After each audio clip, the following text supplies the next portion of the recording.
we break that down, the young barbers, before they became barbers, were young men. And before they were young men, they were babies. And so the breakdown of our family dynamic is systemic.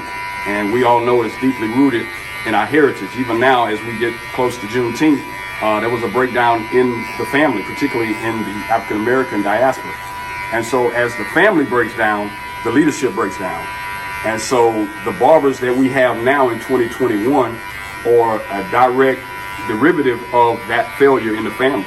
That we grew up where the neighborhood could discipline us. My barber, who I talked about, Mr. Powers, he whipped me once and sent me home. And before I made it home, he had already told my dad, hey, I had to whip that boy. Well, nowadays, parents have gotten to where they don't want anybody to touch their kids, let alone talk to them or discipline them. So the younger barbers are a reflection of what happens when the village fails. What happens when you no longer have somebody that can tell your son anything. And so those young men, they have come into a barbering industry, and of course they're not professional. Of course they don't understand discipline because they didn't get it at home.